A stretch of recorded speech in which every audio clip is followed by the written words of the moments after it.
विश्वविख्यात MS university में विद्यार्थी संघनी चूंटणी पोलीसना लोखंडी बंदोबस्त वच्चे शांतिपूर्ण माहौल में संपन्न थई। राजनीतिनी पापा पगली समान यूनिवर्सिटीनी चूंटणी राजकीय स्थिति पण खूब ज प्रतिष्ठाभर्यो जंग मनाय छे। छेल्ला घणा समयथी यूनिवर्सिटीनी चूंटणीनी इंतजारी करता विद्यार्थी संगठनोए गत मधरात सुधी विद्यार्थीओने રીઝવવા ઉજાગરા કર્યા હતા। વીપી અને યુજીએસ પદ માટે એનએસયુઆઈ અને એબીવીપી વચ્ચે સીધી સ્પર્ધા છે। એબીવીપીના ધ્રુદેવસિંહ ગોહિલ યુજીએસ પદના ઉમેદવાર છે, તો વીપી પદ માટે પારુલ ગીરી ફરી એકવાર નસીબ અજમાવી રહી છે। તો બીજી તરફ એનએસયુઆઈ માંથી યુજીએસ પદના ઉમેદવાર તરીકે ગૌતમ નાયક છે, તો વીપી પદ માટે ભૂમિકા બારોટ મેદાનમાં છે। વહેલી સવારથી જ વીપી, યુજીએસ, એફજીએસ, એફઆર અને સીઆરના ઉમેદવારો સાથે તેમના સમર્થકો, ટેકેદારો સવારથી જ કેમ્પસમાં પહોંચી ગયા હતા। કેમ્પસમાં ખૂબ જ ઉત્તેજનાસભર માહોલમાં મતદાન માટે વિદ્યાર્થીઓમાં પણ ખૂબ જ ઉત્સાહ હતો।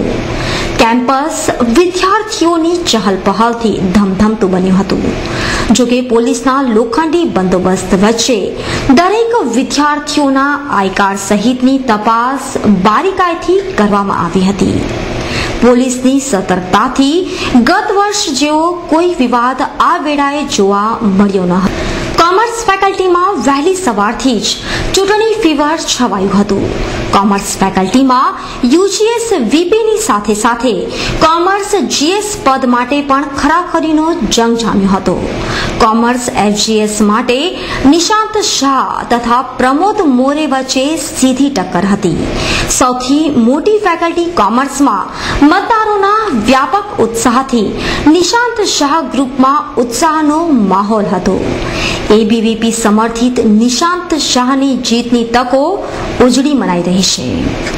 બીજી તરફ આર્ટ્સ ફેકલ્ટીમાં પણ ભારે ઉત્સાહપૂર્વક મતદાન થયું હતું, જ્યારે ટેકનોલોજી ફેકલ્ટીમાં આ વેળાએ ચૂંટણીનો માહોલ ગત વર્ષ કરતા વિપરીત રહ્યો। જ્યાં ગત વર્ષે વિવાદોની હારમાળા જોવા મળી, ત્યાં આ વર્ષે અત્યંત શાંતિપૂર્ણ માહોલમાં મતદાન થયું હતું। પોલીસના ચુસ્ત બંદોબસ્ત વચ્ચે મતદારોએ મતદાન કર્યું હતું। ટેકનોલોજી ફેકલ્ટીમાં થોડા ઘણા વિવાદને બાદ કરતા એકંદરે શાંતિપૂર્ણ માહોલમાં મતદાન સંપન્ન થયું હતું। ટેકનોલોજી ફેકલ્ટીમાં પણ યુનિવર્સિટીના વાઇસ ચાન્સેલર ડોક્ટર યોગેશ સિંઘે મુલાકાત લીધી હતી। ટેકનોલોજીના મતદાનનું ચીવટપૂર્વક નિરીક્ષણ કરતા સંતોષ અનુભવ્યો હતો। ડોક્ટર યોગેશ સિંઘે ટેકનોલોજીના પ્રાધ્યાપકો અને ચૂંટણીમાં જોતરાયેલ સભ્યો સાથે પણ ચર્ચા કરી હતી। ખેર, શાંતિપૂર્ણ માહોલમાં સંપન્ન થયેલ વિદ્યાર્થી સંઘની ચૂંટણીનું પરિણામ શું આવે છે તે જોવાનું છે। મતદાન બાદ ફેકલ્ટી વાઇઝ મતગણતરી હાથ ધરવામાં આવી હતી। ગણતરીની સાથે સાથે જ એબીવીપી તરફી જુવાળ જોવા મળ્યો હતો। એબીવીપીના ઉમેદવારોએ લગભગ તમામ ફેકલ્ટીમાં પોતાની જીત નિશ્ચિત કરી હતી। મતગણતરી સાથે સાથે પરિણામોની જાહેરાતો વચ્ચે સૌપ્રથમ કોમર્સ ફેકલ્ટી એફજીએસનું પરિણામ જાહેર થયું અને ધારણા મુજબ વિદ્યાર્થીઓ વચ્ચે રહેલ ઉમેદવાર નિશાંત શાહનો ભવ્ય વિજય થયો। નિશાંત શાહે પોતાના પ્રતિસ્પર્ધી એનએસયુઆઈના પ્રમોદ મોરેને લગભગ 1150 મતે હાર આપી ભવ્ય જીત મેળવી હતી।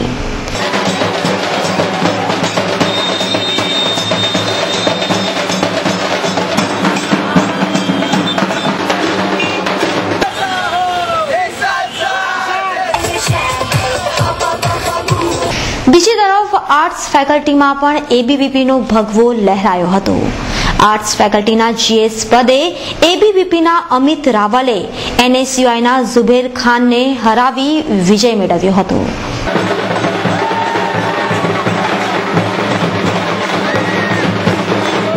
જ્યારે સાયન્સ ફેકલ્ટીમાં ઉલટફેર થયો હતો। એબીવીપીએ સાયન્સ ફેકલ્ટીમાં FGSનું પદ ગુમાવ્યું હતું. આ પદ પર રોયલ NSUIના શ્રેયાંશ ત્રિવેદીની જીત થઈ હતી. જ્યારે VP અને FGSના ખરાખરીના જંગમાં NSUIને ધોબી પછાડ મળી હતી. NSUIના બંને ઉમેદવારોની કારમી હાર થઈ હતી.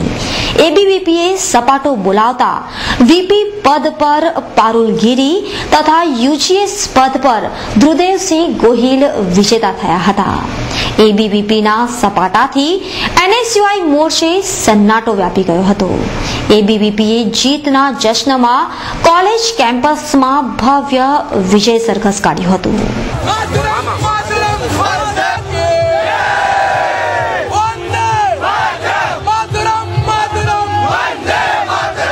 ગુનાહિત પ્રવૃત્તિમાં માસ્ટરમાઇન્ડ મુકેશ હરજાણીને લઈ ગત રાત્રે ATSની ટીમે વડોદરામાં સર્ચ ઓપરેશન હાથ ધર્યું હતું. તાજેતરમાં જ પોલીસે મોસ્ટ વોન્ટેડ મુકેશ હરજાણીને પકડવામાં સફળતા મેળવી હતી. મુકેશ હરજાણીની ધરપકડ સાથે જ ગુનાહિત પ્રવૃત્તિ કરનાર તત્વો ફફડી ઉઠ્યા હતા. દરમિયાન ATSની ટીમે મુકેશ હરજાણીની વધુ તપાસ શરૂ કરી હતી. જેના ભાગરૂપે ગત રોજ મુકેશ હરજાણીને ATSની ટીમે વડોદરા તેના નિવાસ સ્થાને લઈ આવી હતી. ATSની ટીમે મુકેશ હરજાણીના નિવાસ સ્થાને સર્ચ શરૂ કર્યું હતું. મુકેશ હરજાણીને રાતે વડોદરા લવાયા હોવાની હકીકતે વિસ્તારમાં ભારે ઉત્તેજના વ્યાપી ગઈ હતી. સંસદમાં નેશનલ સ્પોર્ટ બિલ રજૂ કરવાની હિલચાલને પગલે ખેલ જગતમાં હલચલ મચી ગઈ હતી. સૌથી વધુ અમીર ગણાતા BCCI સાથે અન્ય ખેલ સંઘો પણ RTI એક્ટમાં આવરી લેવા આજે સંસદમાં નેશનલ સ્પોર્ટ બિલ રજૂ કરવાની વાત થઈ હતી. જેને પગલે BCCI સહિત ખેલ સંઘોમાં હલચલ મચી ગઈ હતી. આ અંગે BCCIના ભૂતપૂર્વ મંત્રી જયવંત લેલે પ્રતિક્રિયા આપતા કહ્યું હતું કે BCCI સહિત ખેલ સંઘોની સ્વાયત્ત બોડી હોય તેના પર દબાણ લાવી શકાય નહીં.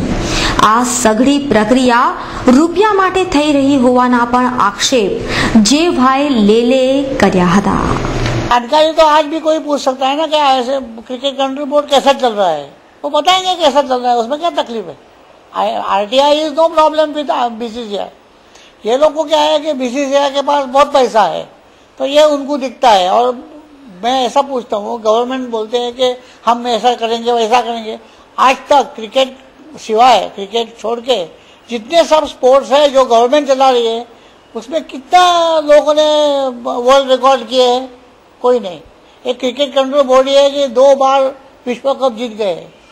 लालू प्रसाद यादव बिहार के क्रिकेट एसोसिएशन के प्रेसिडेंट है. विलास राव देशमुख बम्बई के है. नरेंद्र मोदी गुजरात के है. अरुण जेटली खुद दिल्ली के है.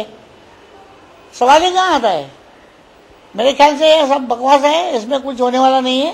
क्रिकेट कंट्रोल बोर्ड जो अच्छी तरह से चल रहा है उसको चलाने दो, उसमें कोई तकलीफ नहीं है. પવિત્ર રમઝાન માસ પૂર્ણતાના આરે છે. આજે ચાંદ દેખાશે તો સમગ્ર દેશમાં ઈદની ઉજવણી થશે.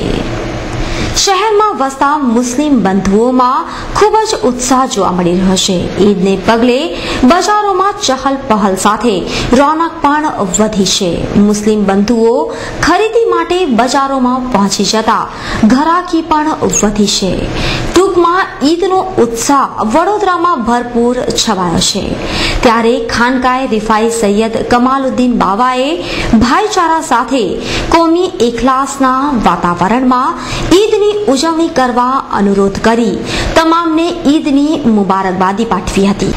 પર્યુષણ પર્વ નિમિત્તે વડોદરા જૈન સમાજના ઉપક્રમે ભવ્ય શોભાયાત્રા નીકળી હતી.